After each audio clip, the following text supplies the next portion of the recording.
Welcome, everyone, to the November 20th, 2023 regular Board of Aldermen meeting. Would everybody please join with me in saying the Pledge of Allegiance? Pledge allegiance to the flag of the United States of America and to the republic for which it stands, one nation, under God, indivisible, with liberty and justice for all. Roll call, please. Alderman Plufka. Here. Alderwoman Tice. Here. Alderman Weggie. Here. Alderwoman Sims. Here. Alderman Lockmiller. Here. Alderman Gould. Here. Alderwoman Harder. Here. Alderman Erger. Here. All members are present. Thank you. Next up on the agenda is approval or amendment of the agenda. Do we have any modifications? Any objection to approving the same by acclamation? Seeing no objections, it will be so approved. Brings us down to item 4, announcements, appointments, proclamations, and recognitions. Are we taking up the Olga now? Are we doing that? Okay. We have 2 awards. The first we're still waiting on, and that is the one from PGAV, or the PGAV was involved in, but the one that we are going to talk about just briefly tonight is the 2023 Missouri American, no, I'm sorry, that is the one that we're waiting on. The one that we're going to be talking about is the Outstanding Local Government Achievement Award that City of Brentwood won. And it was awarded by the East-West Gateway Council of Governments. This is leadership in planning and design innovation, and this has to do with the Brentwood Bound project.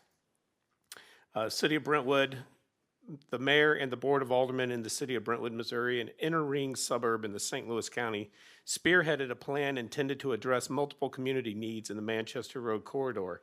During the planning effort that began in 2015, a recurring concern was expressed. Flooding from Deer Creek is hurting the city, and something needs to be done.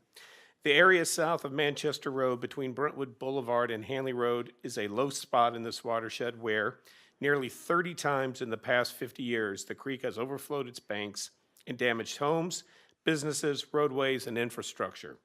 The flooding would threaten the safety of people caught in the floodwaters. The resulting Brentwood Bound plan identified 3 primary needs: mitigate Deer Creek flooding, incorporate walkability into the reconstruction of the Manchester Road, and construct a trail network that connects to the regional trail system. The city partnered with MoDOT on revising engineering plans to accommodate pedestrian facilities and streetscape amenities, with Great Rivers Greenway on connecting to the trail system, and with the Metropolitan St. Louis Sewer District and numerous other parties to enhance stormwater management. The city now has a flood control measure that serves as a new park and recreation area, a section of Manchester Road with a more walkable environment and streetscape amenities, and a trail system that connects the area to the Deer Creek Greenway. Through planning and partnerships, Brentwood demonstrated an approach that other local governments can take to address stormwater and infrastructure issues in their communities. Again, here is the award that was given to the city. It's a very prestigious award that was given by East-West Gateway Council of Governments.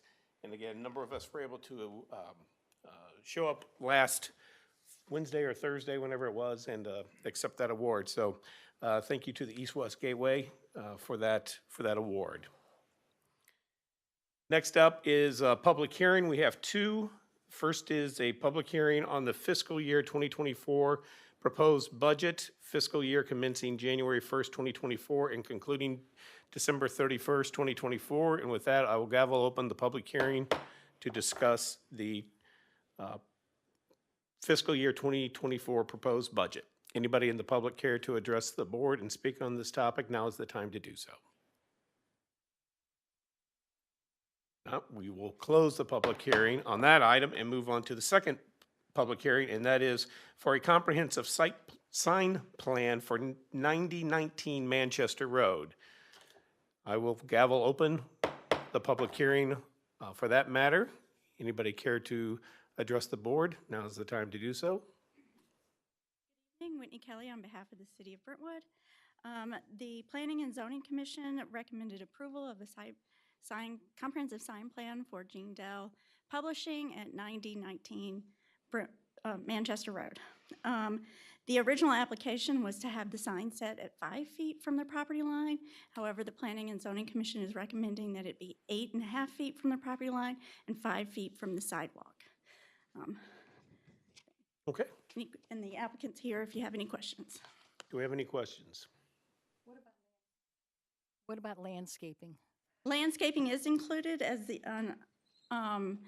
and that is attached as Exhibit B further down Talking below. about trees or something? Yeah, the 2 trees, they're recommended to be swapped out for a more appropriate as recommended by our landscape architect for Japanese, I think Zelkova, to match that of the kitchen conservatory. So, and those would not block the sight lines of the sign. So You're asking for a first and second read tonight? I think the applicant would appreciate that. Okay. Yeah. Anything else? Okay, then we will take that up later in tonight's meeting. Thank you.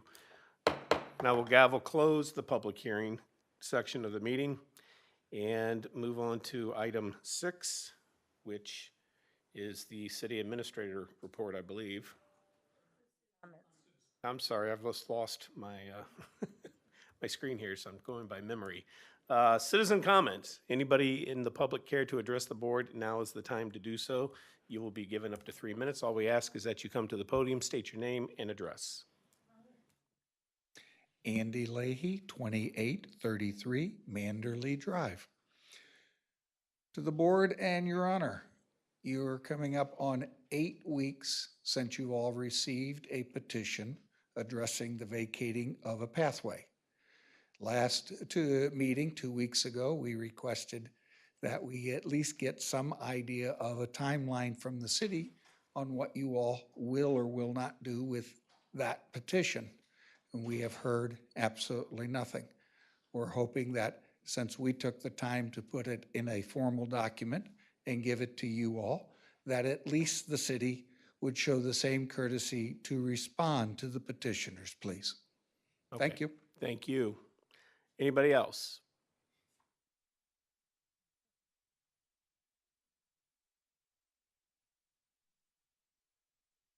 Barrett Williams, 9001 Pine Avenue. I'm here tonight wearing my arborist hat again. I would like to ask this body to introduce legislation to protect private trees on private land. And I know that may sound somewhat controversial, especially to the lawyers. But other cities have ordinances and laws like this, and it seems as though the courts are upholding them for this reason. Although a tree may be located physically on one person's private parcel, the benefits from those trees extend beyond the boundaries of those parcels. The oxygen, the shade, the beauty, the erosion control, the wildlife habitat, all of these things are benefits that economists would call external or spillover benefits that benefit people beyond the property line. Other cities have them. I think it's time Brentwood do the same. And I would say there are 2 good reasons for this. One is that we are Brentwood after all. We're not Kinloch or Wellston or Lee May, where we can't get developers to come here. This is a very hot real estate market here in Brentwood. We're very lucky to have such a market, and therefore I don't think it's asking that much for the city to ask a few conditions of developers and infill home builders. I think this is something that, I know for a fact that some home builders are willing to do this. They're doing it already in Brentwood. The other thing is, I've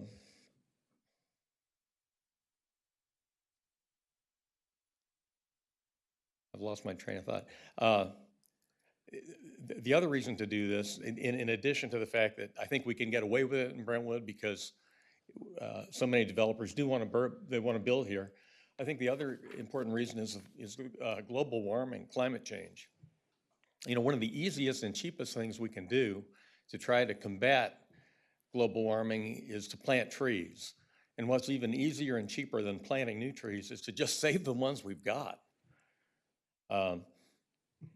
There are other communities near us that are also prime real estate markets that are very coveted for developers and home builders. Places like Ladue, Frontenac, Kirkwood, they already have these ordinances. Why can't we have one here in Brentwood? Thank you. Anybody else in the public care to address the board? Not, we will move on down to mayor and alderman reports. First up is the mayor's report, and I have a few things. First of all, I want to report to the board and let you all know that we have filed all the necessary paperwork to collect the sales taxes, unlike certain other municipalities in St. Louis. So rest assured that we will get whatever sales tax that we're entitled to. Secondly, the Veterans Day celebration that we partnered with with Richmond Heights was, I would say, a rousing success. We had a number of elected officials who were able to attend, and both the mayor of the city of Richmond Heights as well as their city attorney were thrilled and happy to see our participation. And our resident Sherry Shear once again did an incredible rendition of the national anthem. And our city administrator was there as well. So I look to joining with them next year as well. And so mark your calendars for November 11th as they will be having the observance as well, again in 2024. Next up, we have a ribbon cutting for the new kitchen conservatory. Ann Corey, who's the owner, reached out to me and asked about doing this. And she was wanting to do it on January 2nd, which is when they're going to be formally opening the kitchen conservatory. It's the new building on Manchester Road where the bowling alley used to be. So I think we're going to be doing it. Michelle Boyer is handling, putting together the arrangements for us, but I think we're doing it at around 11 o'clock, maybe on the 11 o'clock on the 2nd. So if you can, mark your calendar for that day as well. We have coming up Brentwood Holiday Party, and that is going to be held December 2nd. And we're doing it in a different location this year. We're going to make use of our new Brentwood Park and the pavilion down there, hopefully weather permitting, but if not, we've got an outdoor fireplace, as we all know, and I'm sure there'll be other ways to stay warm. But we're looking forward to that event, and there'll be a lot of things going on. It's the most wonderful time of the year, and we have a celebration that people will not want to miss. This year's Brentwood Holiday Party is going to be huge. This free residents-only party is full of fun for everyone. Just a look at what we have planned for this year: tree lighting, free food and drinks, carriage rides, carolers, visits with Santa by the fireplace, face painting, giant snow globe, ice carver, the Sweet Side, which is a dessert food truck, and craft stations. So again, that is Saturday, December the 2nd, down at our new Brentwood Park. And finally, Brentwood Fire Department has a few announcements. The department will be holding a variety of events aimed at engaging the community while also giving back to those in need. Now through December 9th, firefighters will be collecting new and unwrapped toys in collaboration with Toys for Tots. All donations will go to benefiting less fortunate families around the St. Louis area. Toys can be dropped off at the lobby of the fire department at 8756 Eulalie. On Saturday, December 9th, the Brentwood Fire Department will host a Fill the Ambulance with Toys event at Target in the Brentwood Promenade Shopping Center from 12 to 4. Drop off new and unwrapped toys to help fill the ambulance. All donations will go to Toys for Tots. And finally, the annual Brentwood Firefighters Santa Parade will be held on December 9th for Wards 1 and 4 and December 10th for Wards 2 and 3. The parades will begin at 5 p.m. each night. Route information will be released soon. So keep your eye open. It'll be a very busy month in December for the city of Brentwood. With that, I will move on to Alderman Blufka. Thank you, Mr. Mayor. Public safety would normally meet this Wednesday, but because it's the Wednesday before Thanksgiving, we have Move that to November 29th. We meet at 5:30 in this chamber. Alderwoman Tice? I would just like to respond a little to what Barry brought up earlier. I just wanted to note for the record that that came up at our Ward 1 meeting from a different resident about trees and construction and whether trees should be protected, trees that are going to remain on a construction site should be protected. So I just wanted to add that note so that that might be something we take up in the next year. Thank you. Alderwoman Sims? No report. Alderman Weggie? No report. Alderman Lockmuller? No report. Alderman Gould? Yes, tomorrow at 6 PM, we have our Communications Committee meeting here at City Hall. You remember that? And then, looking at Alderman Plufka, he's got a surprised look.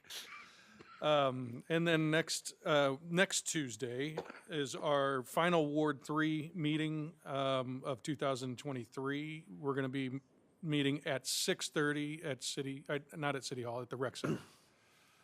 Okay, Alderwoman Harder No report. and Alderman Erger. Only thing to report is Brentwood Forest will be hosting their board meeting next Tuesday, the 28th at 6 PM in the Brentwood Forest Clubhouse. Thank you. Brings us down to item 8, City Administrator Report, and I believe we just have one item, and that is an update on this thing called Brentwood Bound. Good evening, Craig Schlitter with Navigate Building Solutions. I'll be providing the Brentwood Bound update. So this Brentwood Bound update includes a warrant list from October 2nd, October 16th, November 6th, and tonight, which is November 20th. The first category of funding is construction costs. $1,875,157.93 was spent amongst all those warrant lists. Next is soft costs. $145,650.11 was spent on legal, design, project management, IT, and material testing fees. Down to the categories of funding, a couple new changes there. So the city received some contributions for the Brentwood Park plaque, so that's noted here.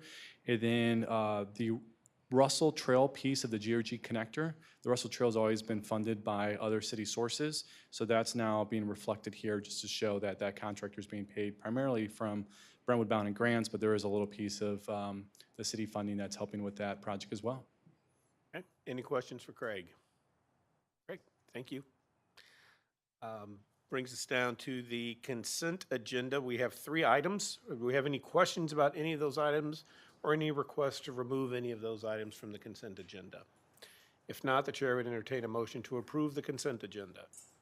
So moved. Second? Any discussion?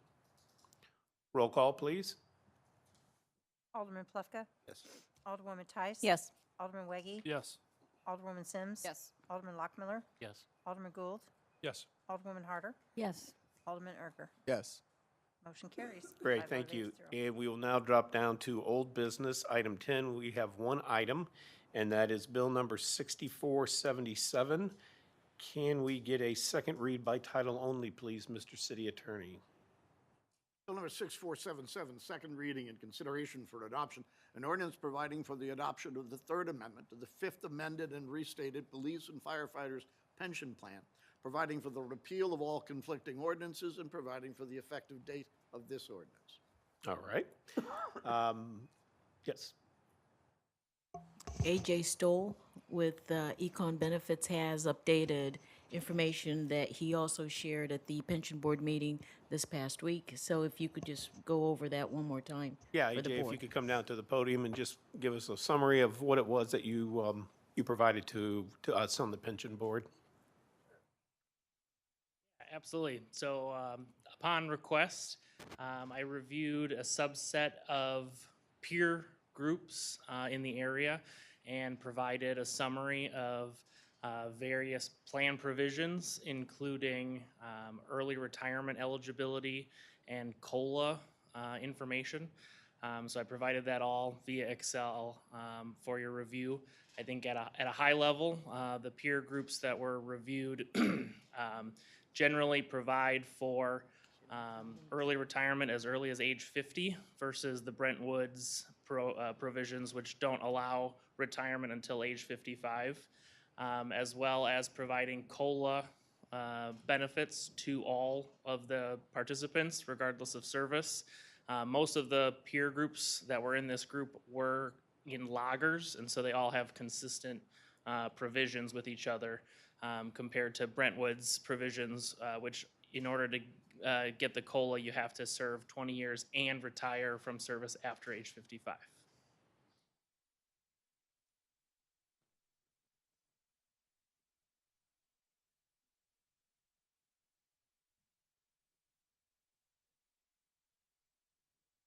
Happy to answer any additional questions about the peer group or the amendment as needed. Okay, any questions? Alderman Weggie. Hey, AJ, maybe I just don't understand terminology, but you say we don't offer early retirement, but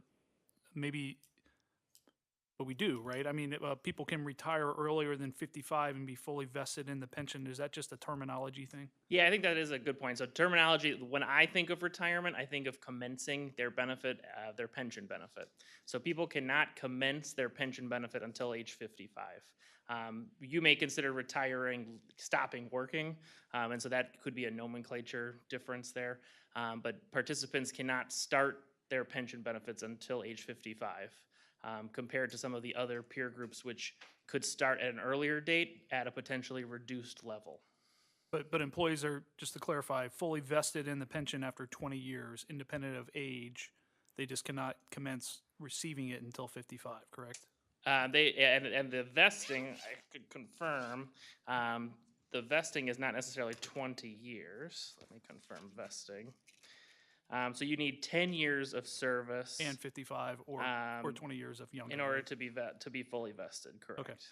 All right, thank you. Any other questions? Alderman Lockmiller. Jay, on this comparison that we've gotten, that we received since the last meeting, I believe you've got in here, after 30 years, and I don't know if this was just for the comparable, they receive 80%. But they could actually, and we're talking 20 years, so it's 70% then stepped up. Yeah, so one of the pieces of data that I thought was important to provide is just the level of benefit that a 30-year participant would receive under each of the designs. And so in this design, the benefit is 2.5%. Look at it so I don't misquote it. It is 3.5% of the final 2-year average salary for the first 20 years, and then 1% for the final 10 years. So for 30 years, that would get to about an 80% replacement ratio is what I would call that. Some of the other designs might be more of a flat 1% per year of service, so that would get somebody 30% replacement ratio. And so it really is a wide range, as you saw in that Excel spreadsheet, of what those different benefits provide. And I just thought that was a good comparison to provide the level of benefit that Brentwood provides versus the others for a 30-year employee. And it's pretty favorable compared to some of the other comparables in here, except we don't offer any type of early retirement benefit. So it's this all or nothing, basically, this 80%. So I would say that the 80% is not all or nothing. It was just a sample of if one person made it 30 years in each of the different pension plans, what would that benefit be? The design of this plan is actually favorable to what I would call a mid-career participant, somebody that comes over at age 40, at age 35, because you front load your accruals in the first 20 years of service versus having a flat percentage across 30 years. So somebody who comes at 30 can make it 20 years and still get the lion's share of their replacement ratio. So you're attracting that mid-career talent in the way that this design was made. So there's lots of different design levers. There's an infinite number of design levers in pension plans, and that was one that was intended to really draw a mid-career pull. But it looks like, as far as our other comparable cities, many of them offer at a reduced rate maybe an early retirement package. Yep, I think that's very common. It's just a common provision, especially in the public safety space, to offer that as a retirement option as early as age 50. Thank you. Any other questions? Yes, Alderwoman Tice.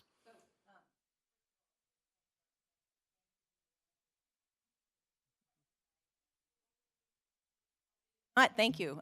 So I'll repeat, thank you, AJ, for putting this together. I've been asking for this for quite some time.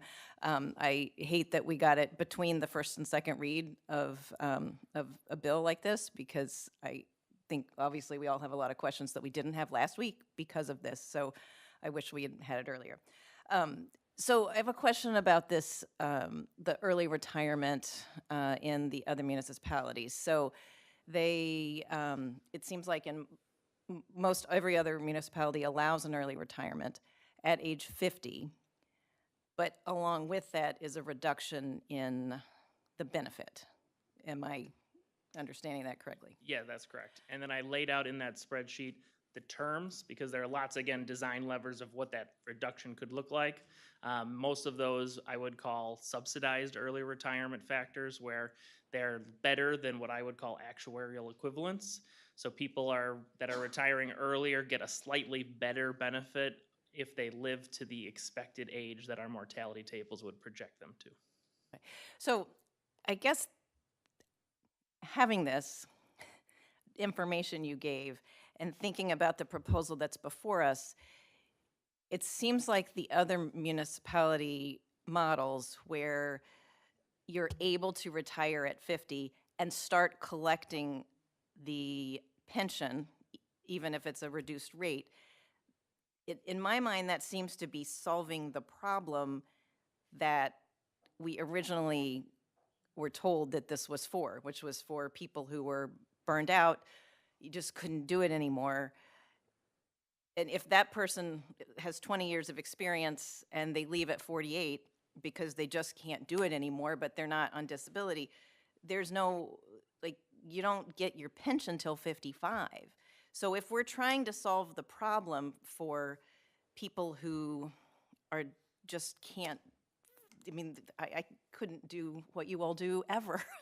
But if that's what we're trying to solve, it doesn't seem like the proposal before us fixes that. Am I missing something here? Because what are you going to do from like 48 to 55 without pension money? You're going to have to get another job.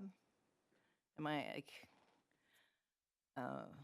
I think that goes a little bit beyond what my expertise is in terms of we're talking about maybe behavioral, management and workforce planning. But the commentary that I would have to those comments would be, from my discussions, it sounded like there was a perceived fairness question.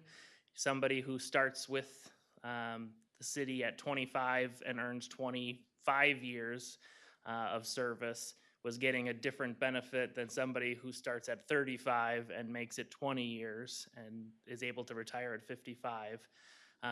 But they had less years of service, they still get the COLA, and the 25-year employee didn't get the COLA.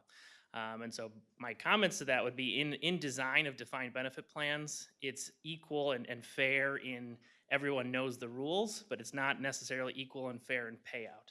Because primarily you'll get your money for your lifetime. So we already are going to have a discrepancy. The longer people that live longer will get more than those that pass away earlier. But in design, it's equal and fair in that everyone knows what the rules are when they sign up for the plan. So I feel like we have such a good pension, and it's fully funded, and our payout is the percentage of salary that our police and fire get is higher than any of our comparators. So we have a great pension, I just want to say that, but I just am not sure that the proposal before us solves the issue. And I do really appreciate the fact that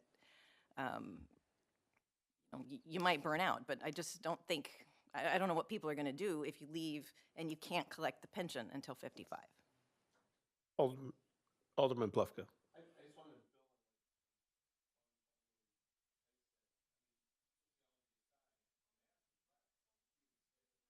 Is your mic on? I'm sorry. No, it's not.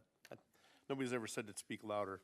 I just Thank want to you. build on what Alderwoman Tice had said, and the sociology aspect, which you said you didn't really want to comment on aside, the math she quotes is still correct, right? In that scenario, if you put in your 20 years and those 20 years accumulate, and you've got your 20 years of service by age 48, you still can't collect your pension at age 50 until age 55, and all this is doing is allowing you in that scenario that when you do reach 55, you can receive cost of living increases beyond that, just as if anybody who had worked till 55.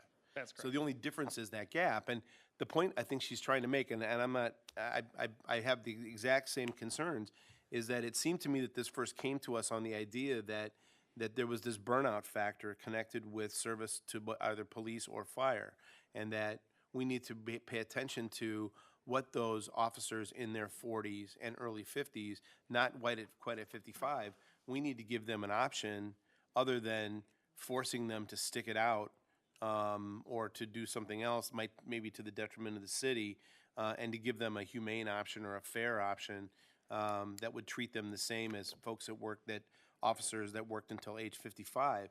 And it seems to me that there is an element of this missing, that what should accompany something like this should be an option of taking a pension earlier at a lower benefit, at a 60% benefit, or some other calculation that would be a lesser amount, similar to if you take the option to receive early retirement from Social Security, your benefit is reduced from what you would had you waited until 66 or 68 or even 70, that your benefit is reduced, and it's reduced throughout the time that you collect it. But at least it addresses the problem, or at least the concern that was expressed to us about the fact that there are officers that struggle with the stress of this job over 20 years, over 25, something short of 30. I just wanted to make the point that, what she said in terms of the math is correct. There is that gap. You'd still, regardless of whether we pass this or not, you're still going to be living with a gap where you can't collect any pension at all. Yep, I think that's correct. And I think it comes down to the design of the plan, and there's carrots and there's sticks. And I think that this is intended to be more of a carrot to get people to stay until 55 so that you have good individuals not leaving, after they hit a certain threshold to go get another job elsewhere. So that would be the carrot that was designed, this plan. But there are potentially unintended consequences to having that design, which is those that are 50 that are unable and not healthy enough to maybe make it to age 55 feel like it's more of a stick instead of a carrot. Sure. And so you've got a design consideration. I wouldn't say that one is more beneficial than the other. I think there's just pros and cons of the design options. Thank you, Mr. Mayor. Just a second, we've got the attorney for the pension board is, he zoomed in, is that right? And I think he's got his hand up. Mike Lane, the attorney for the pension board, you're free to speak. Thank you. Can you hear me, Mr. Mayor? Yes. I think another piece of this is that over the last 10 years or so, we've seen an increasing number of folks apply for disability benefits that by and large have been approved, which kind of equate to an early retirement type benefit that can be a little bit more expensive for the city than having somebody wait until age 55. And if somebody has some peace of mind that they know that they're going to get a cost of living increase, if they go find another career that's less stressful, that doesn't impact them in terms of any kind of injuries or post-traumatic stress that they've received, it might encourage them to do that rather than apply for a disability benefit. So that's just another aspect of why I think that the pension board had asked for this consideration here. Thank you. Anybody else? Alderwoman Sims. Is there, Or is your mic on? my mic is on. Okay. Would like to note that for the record.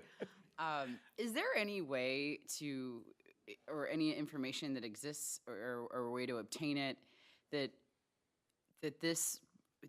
having this COLA for which you would be eligible, if I use the example of being 22 years old, 20 years goes by, you get the COLA, okay, I'm going to retire from this job at 42, I still don't get the benefit until I'm 55.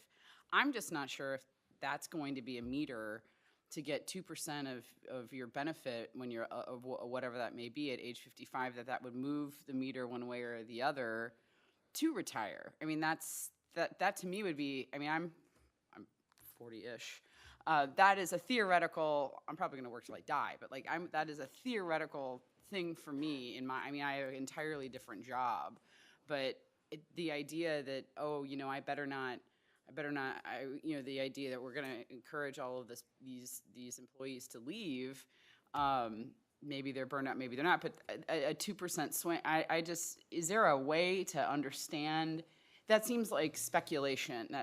Is there anything out there that could help us have a more fact-based understanding of the likelihood of someone, you know, leaving the workforce or not leaving the workforce because they may have this COLA in, you know, some years after they leave, but they are not otherwise eligible for the benefit? Yeah, so the value of the COLA at age 55 is a 13% bump in the present value of benefits. That's assuming that you make it to the exact age of mortality that we assume at an age 55 individual would make it to. So it's a 13% bump in your benefit.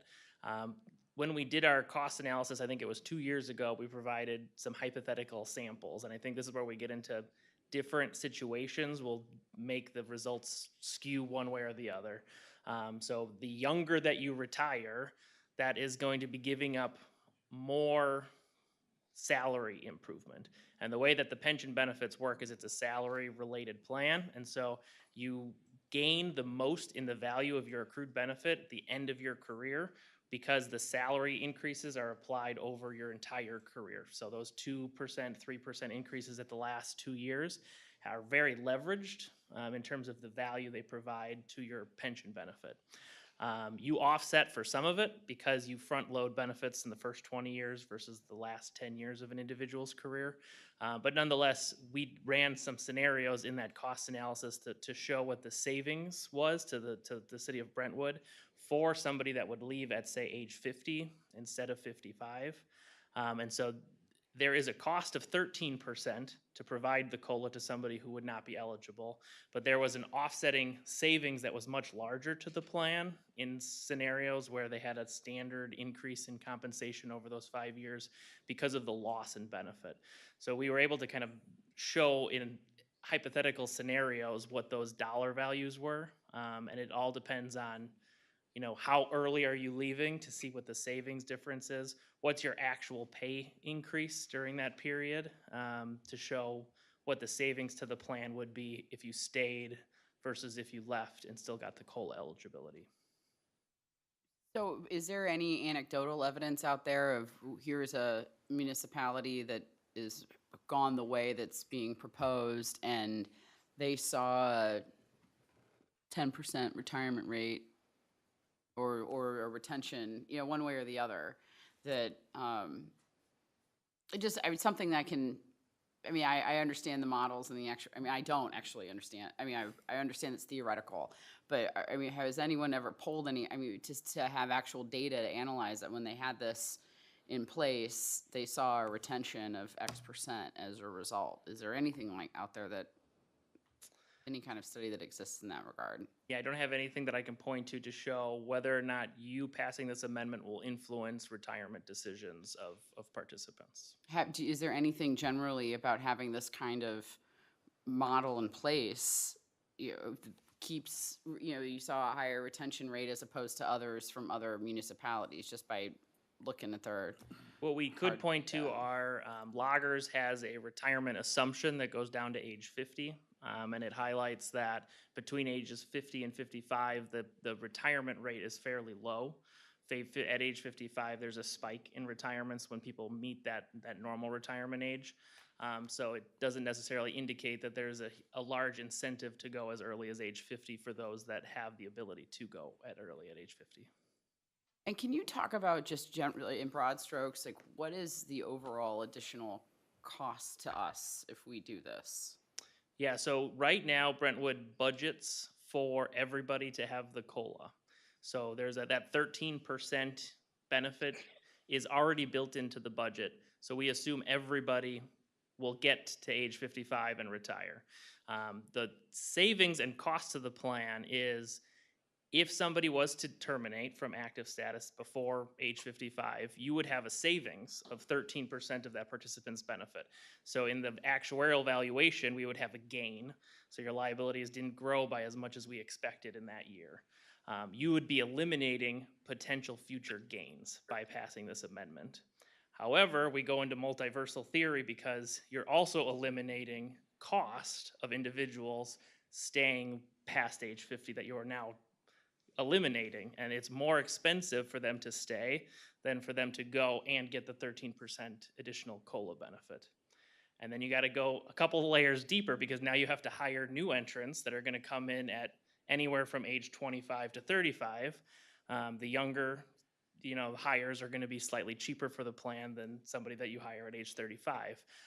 So the costs are a little bit more convoluted than I can maybe communicate in singular numbers, but we provided some examples in that initial cost study that we did. Alderwoman Tice. So I was actually going to get to that question, and I looked at the cost study, but could you explain it to us in just regular language? Did we model what it would look like if people left? Because I looked at the employees, and 25 of our current 54 police and fire would be able to leave after 20 years of service before they're 50. So even if 12 of the 24 left right away, if somebody left at 42, and we hired somebody in, by the time you get 55, you'd have a person and a half or maybe 2 people in the pension plan. And did you model the extra people that might be needed to be hired, and what does that do to the costs? Or Yeah, so I think overall we looked at samples and we came to the conclusion that it was for every person that leaves before age 55, there would be savings because of the limit on the benefit. The growth of that participant's benefit would be less than the value of the COLA that would be being provided. And so that was the analysis that was done. What you're speaking of is fairly complex in terms of trying to isolate in on which individuals cost more versus less. There's going to be a gradient. Not every single person is going to cost the same. And so there's going to be a wide range of results depending on who takes it and how this amendment affects behavior. But ultimately, it is to a participant's benefit to maximize their pension benefit when I look at it with my pension blinders on. And does anyone else do, none of the comparators, you had to get to 50. I'm back to my original comments. You had to get to 50, and you got the pension right away with the reduction. Yeah, age 50 is a key age because if you're a public safety employee, pension benefits that are paid after age 50 don't have an excise tax of 10%. So that would be the key age. You wouldn't want to allow people necessarily to go before age 50. Otherwise, there would be an excise tax for pension benefits that would be paid. You learn something new every day. For private employees, that is the excise tax is basically age 55. But for public safety employees, there's an exemption down to age 50.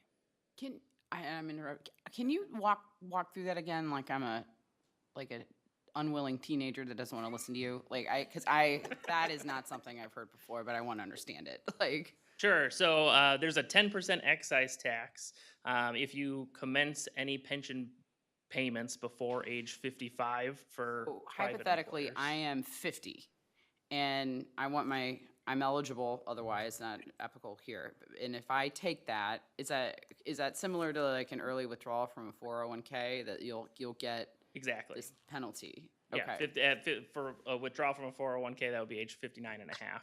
So different rules for different plans, but it's the same excise tax that would be applicable, yes. So if they take this benefit before the age of 50, they're penalized 10%.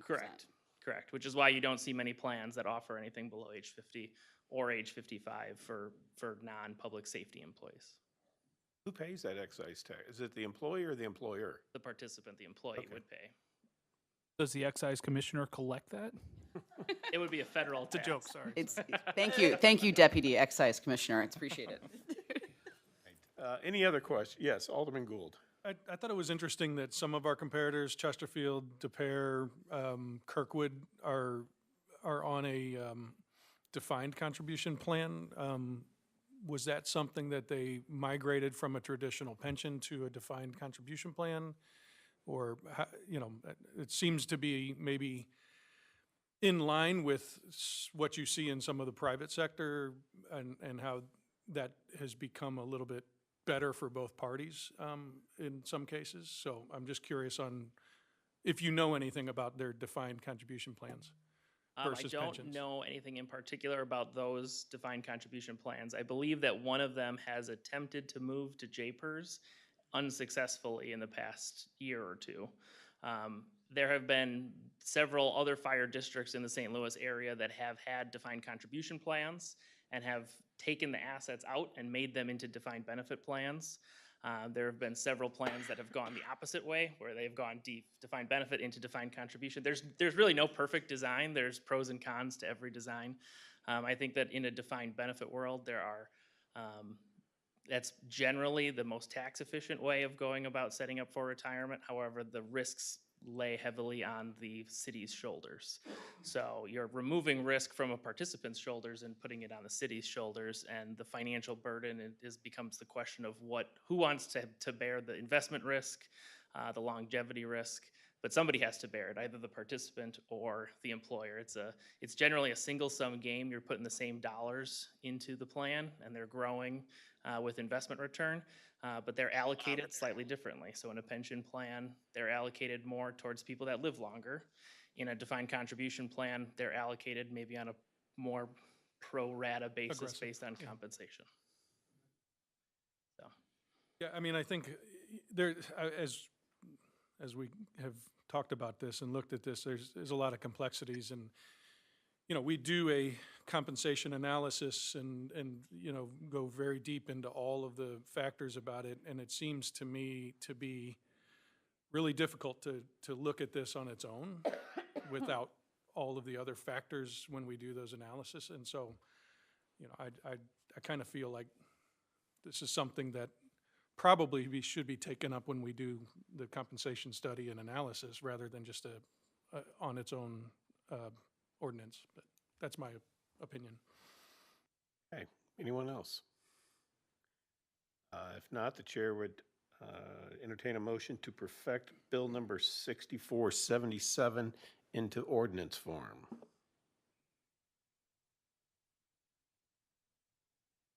So moved. Okay, we have a second. All right, second. We've got a motion and a second. Okay, any discussion? Roll call? Alderman Plufka? No. Alderwoman Tice? No. Alderman Weggie? No. Alderwoman Sims? Yes. Alderman Lockmiller? No. Alderman Gould? No. Alderwoman Harder? No. Alderman Erger? No. By a vote of 1 to 7, Bill 6477 has failed. Okay, thank you. Brings us down to new business. We have two items. First up is Bill number 6478. Can we get a first read by title only, please?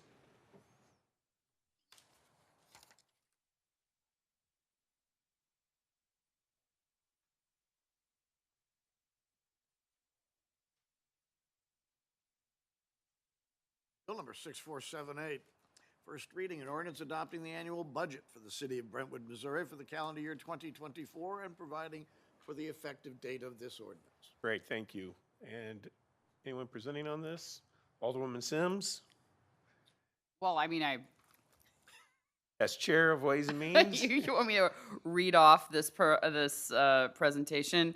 I will say some opening remarks, and then I'll kick it over to Bola or whomever she may designate. But we spent multiple months poring over this proposed budget that included several special meetings.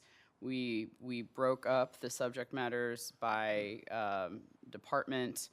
It was a day to be over the barrel for each of the heads of those departments, who did very well with presenting their proposals. We are very grateful for all of the hard work and time that went into that. So, you know, that's not an easy thing. So I thank everybody personally for that hard work. Highlights of this, of the proposed 2024 budget. It is balanced, which isn't certainly a statutory mandate, but also good when easily accomplished. Our sales tax revenue is up. I think by about a little over 4%.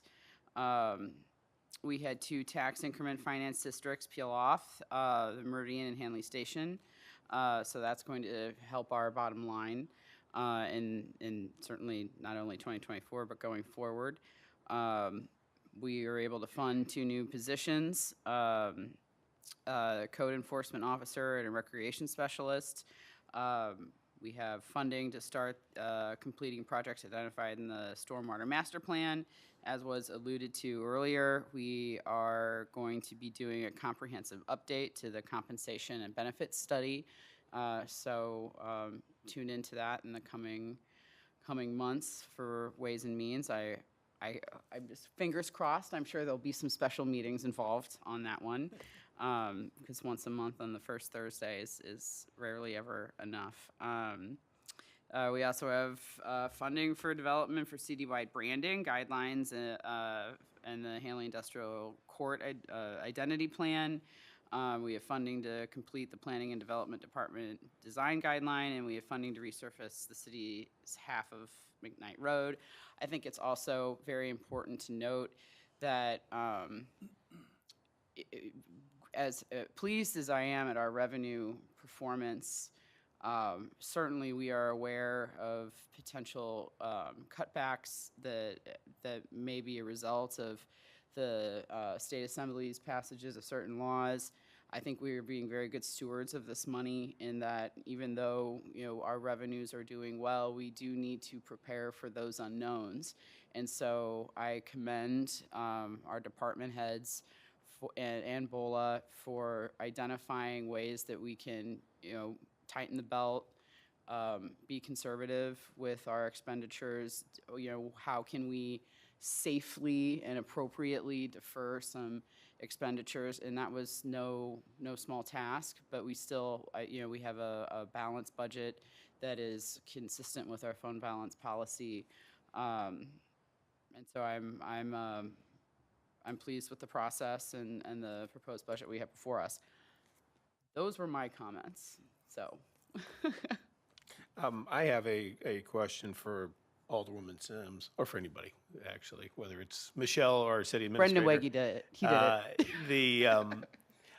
On the presentation where we're talking about the general fund and the beginning fund balance and the ending fund balance, might be page, it's after the highlights, the yellow highlighted line, and it shows we are projecting a 12.24% increase in the ending fund balance. So we budgeted last year 9.7 million ending fund. We're estimating it's going to be 10.5 million.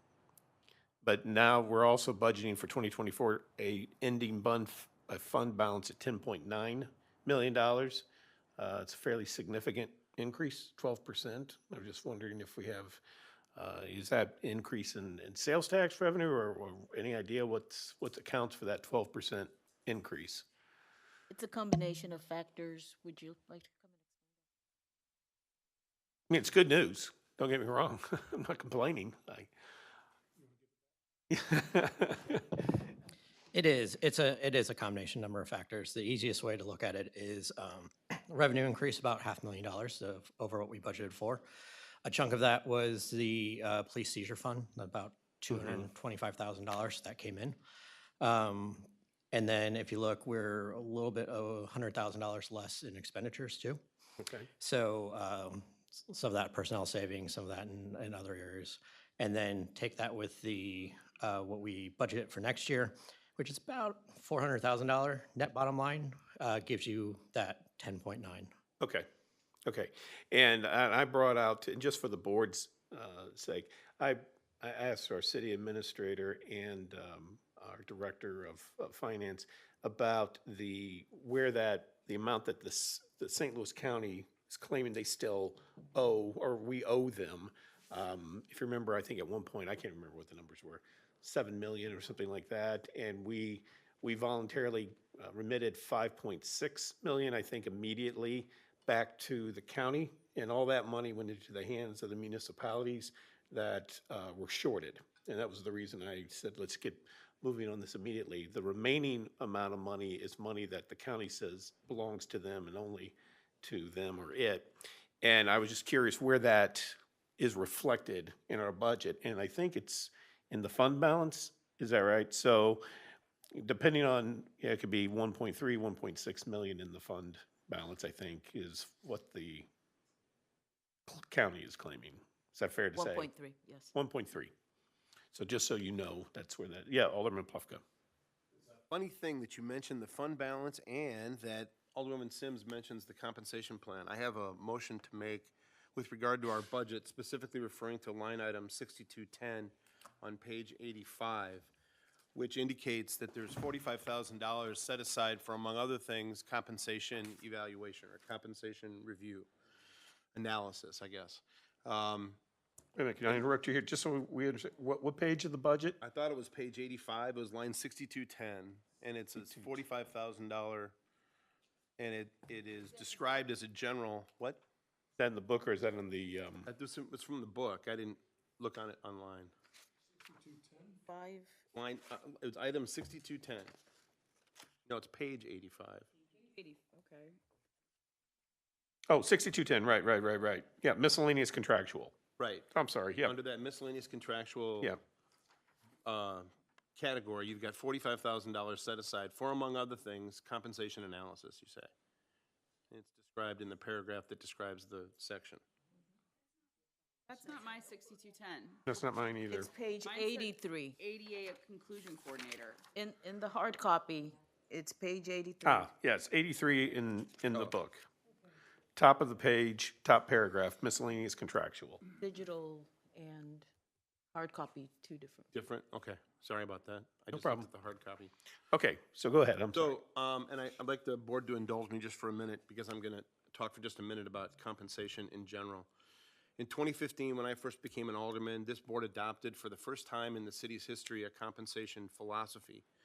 We decided we wanted the salaries of our Brentwood employees to be competitive with the other surrounding and similarly situated communities, and we therefore adopted a policy that set our employees' salaries higher than 10 of 14 quote-unquote comparator cities, cities we would compare ourselves to which had similar demographics, size, and needs.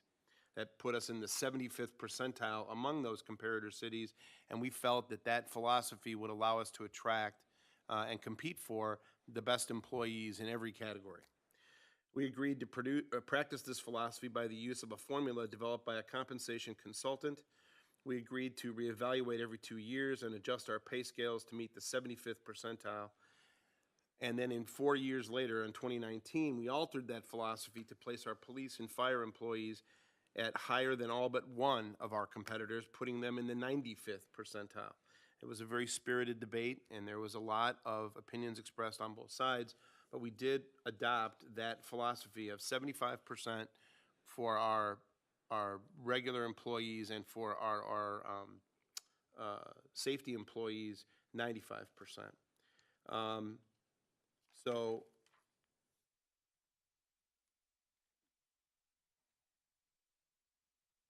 I want to tell you a little bit about where we are as of 2023 with regard to that.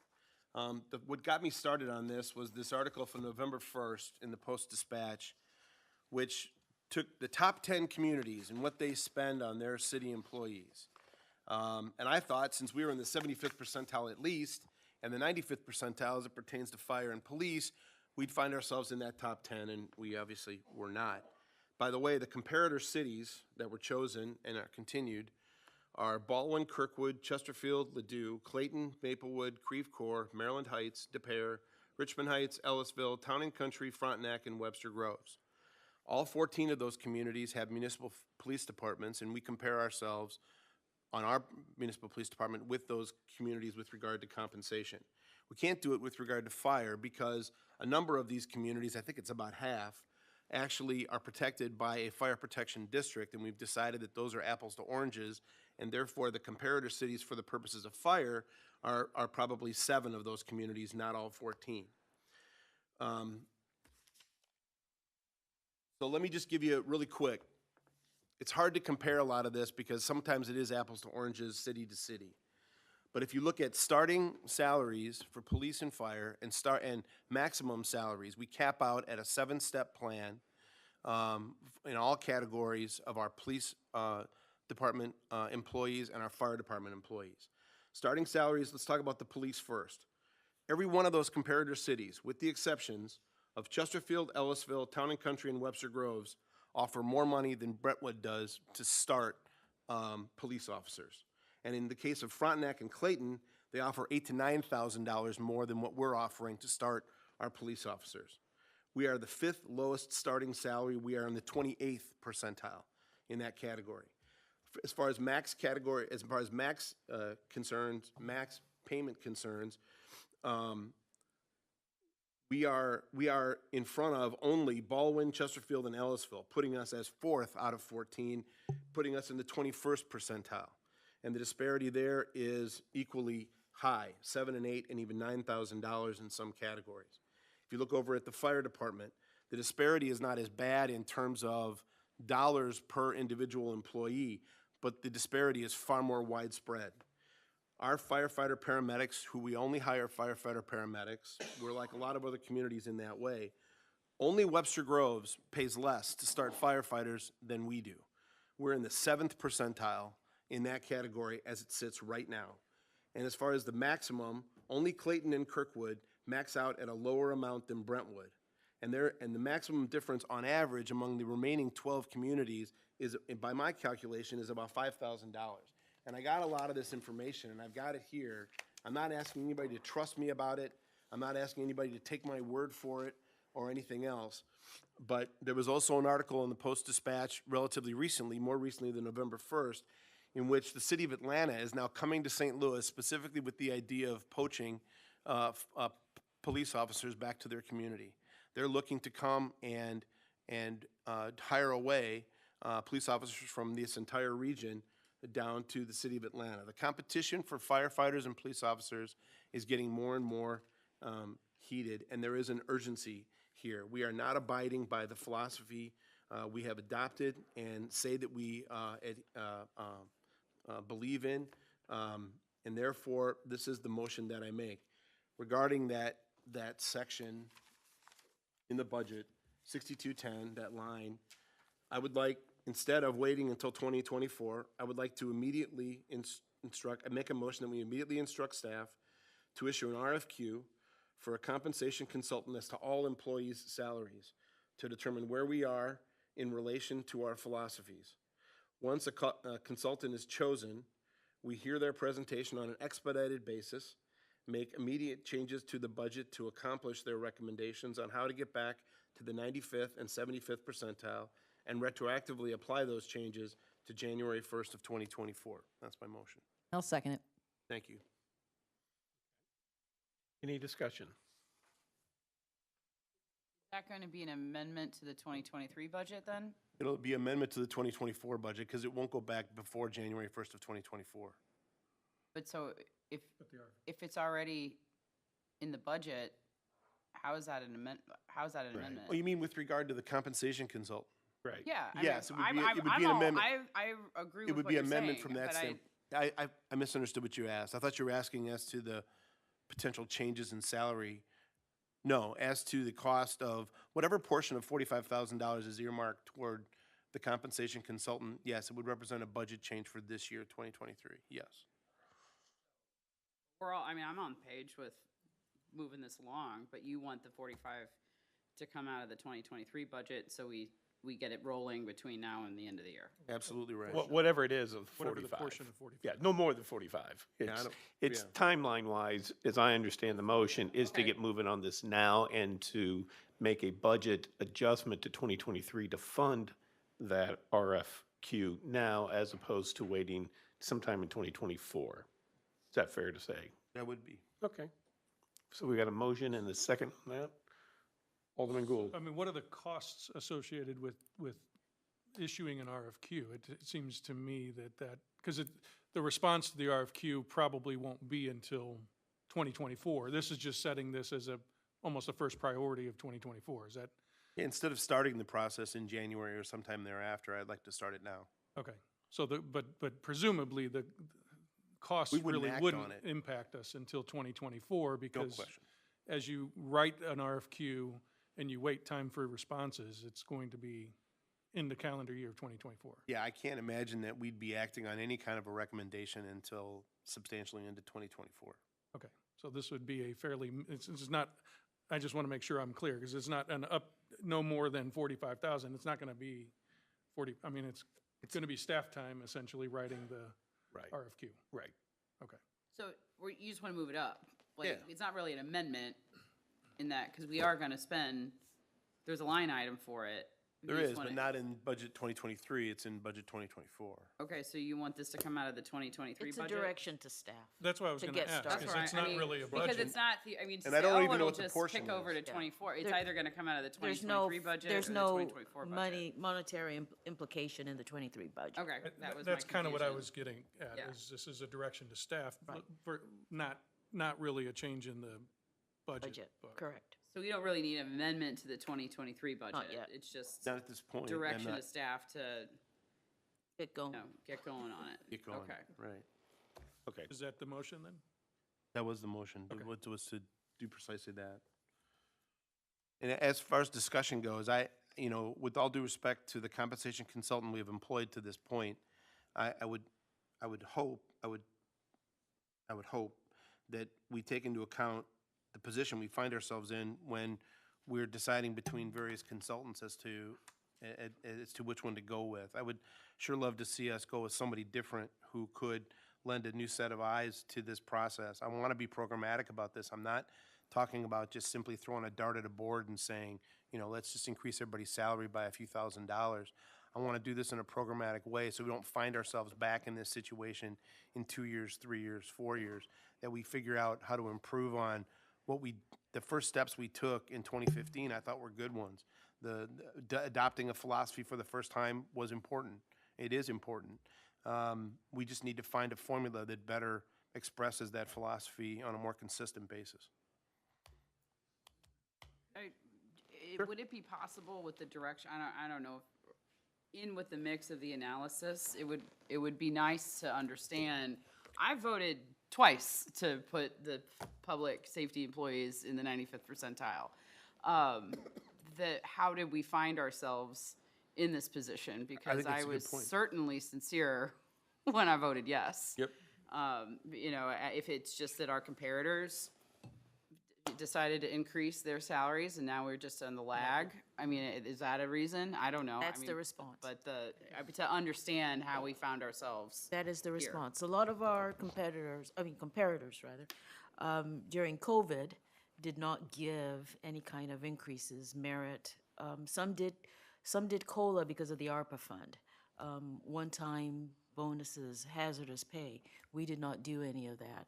Also, some of our comparators laid some of their full-time staff off. This city did not do any of that. What we did instead was furloughed our part-time employees.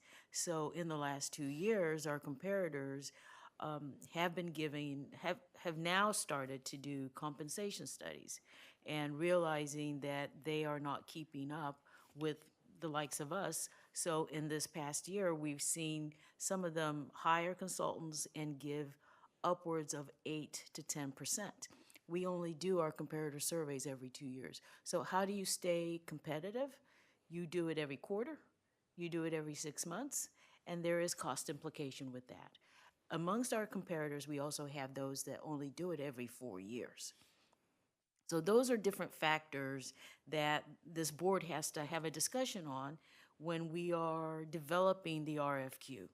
You also engage with the consultant, so we would have to build in parameters for which they would come to meetings and have discussions with you. I am told that there are some consultants out there that when they complete the survey, they just hand it over to staff and say, you implement it. We're not coming to meetings. So we're going to build in language like that to make sure it reflects what you want it to. And how do we start that? We started at Ways and Means. We started with the aldermen sharing what they would like to see. Sorry, there will be special meetings. You know, in that comparator, this is not something we hurry with. We already have a template, and we will start building into it so that when it's ready, we issue it to the market. But how do we stay at the 95th? We can't wait every 2 years. It has to be quarterly or every 6 months, because we are not all on the same calendar year. Those are factors that play into what you're paying when you're paying. Okay. Any other discussion on the motion to direct staff to start with the issuing the, I guess it's an RFQ? RFQ, RFP. RFP, We'll figure it out. ABC, whatever letters we want to come up with. All due haste. Okay, I don't think this takes a roll call vote. Okay, so all in favor? Aye. Aye. Any opposed? Motion carries. Thank you. I do have something that I want to also bring up, kind of in the same vein as Alderman Plufka. You know, when we talk about budget and when I talk to staff about budget, I like to talk about it in terms of needs versus wants. We have needs and we have wants. I think it's important for us to focus more on the needs than as on the wants. And what I'm going to talk about tonight, some people might categorize it as a want. I think it falls more into the category of a need. You know, the bulk of our expenses is compensation, and that makes sense because we are a service organization. At the end of the day, we provide services. We provide services to our residents. We provide services to the businesses that locate in here, and we provide services to people who come into Brentwood. So the most pressure we're going to feel is through compensation. And back in 2019, I asked this board to modify the pay philosophy as it related to uniformed employees. I asked the board to improve the increase in the philosophy from the 75th to the 95th percentile. At the time, some on the board wanted the change to apply across the board. By that, it would be 95th percentile for both the uniform and non-uniformed employees. My concern at the time was what pressure that would do in terms of our expenses. Could we afford to do the 95th percentile for all of our city employees? And because of that concern, I did not support that. I wanted to look solely at the uniformed. And as Alderman Plufka has already noted, that was passed. There is an issue in the implementation of that 95th percentile, and I hope that we will look at that to try to and correct that and to make sure that we are abiding by that philosophy more than we are currently. Since 2019, we have experienced a major change in employment. The reason given by many people is COVID and how many have reevaluated their careers as a result of COVID. What we have seen is trouble staffing in our non-uniformed positions. If you're paying any attention at all, and I'm sure all of you have been, you know we have a lot of turnover in our departments. And that reflects then on the services that we provide to our residents and our businesses. It's very difficult for us to do what we're supposed to be doing when we are understaffed. A great example of that, and I'm not calling them out at all, is our Department of Planning and Development. We have been short in bodies for a long time. And we hear about that then from people who are applying for building permits, who are applying for inspections, and we just don't have the bodies to deal with that. We have a labor shortage. It's not limited to the city of Brentwood. It's across the board in all municipalities. It's in the private sector as well as the public sector. Another reason for that, I think, is the inflation. You know, we've seen 7% and maybe in 2021, 6% in 22, 8% as high maybe in this year, but there's no corresponding increase in the salaries to our non-uniformed employees. And again, they're stuck at the 75th percentile, and we haven't looked at it lately, but something tells me If it's what we've heard from Alderman Plufka as it relates to our uniformed, I would be willing to bet you that our non-uniformed also are not at the 75th percentile. And as Alderman Plufka said, he stole my thunder. The piece in the Post-Dispatch really brought this to my attention. I mean, I knew we had turnover issues with our non-uniformed employees, but then when you look at that piece in the paper, and number 10 was Webster Groves, 9 is Kirkwood, 8 is St. Charles, 7 is Town and Country, 6 is Clayton, 5 is Belleville, number 4 is DePere, number 3 to our west is Ladue, 2 is Edwardsville, and number 1, the highest paid municipality, if you look at what the highest median is to our east immediately, and that's Maplewood. We're surrounded by these municipalities that are arguably paying more than us and substantially more than us. For years, I took pride in Brentwood being one of the highest paid municipalities. Clearly, we aren't. Part of that reason, I believe, is that our non-uniformed employees are at the 75th percentile and that it's not being implemented effectively. So my ask, and it's not tonight, but I will be bringing this to the board sometime next month, is to be two things. One is to change the philosophy of the non-uniform from the 75th to the 95th percentile, and secondly, to employ a stopgap measure immediately. This stopgap would be the difference between what the current 75th percentile steps are, and if we brought it up to the 95th percentile the last time we looked at that. And I know from talking to Michelle, and I believe we have Higby looking into this, that whatever the 95th percentile was 2 years ago, the last time we looked at that, it's lower than what it would be when we look at it this coming year. So if the board is inclined to make that change and to elevate our non-uniform to the 95th percentile, we could get them some money right now before the end of the year. And then secondly, when we make that, when the compensation study is done in 2024, there might be another adjustment to bring them up to the more current 95th percentile. We have increasing revenues. In 2020, I asked this board to put on the ballot the use tax, and you had the courage to do that. And at the time, we were estimated that that was going to bring in new revenue of about $225,000, I believe it was. If you look at the budget, it's bringing in $1.2 million. That's new revenue to the city. Our sales tax revenue, my concern, the reason I wanted the use tax in 2020, I thought our sales tax generated from our brick and mortars was going to drop because of COVID, people shopping online.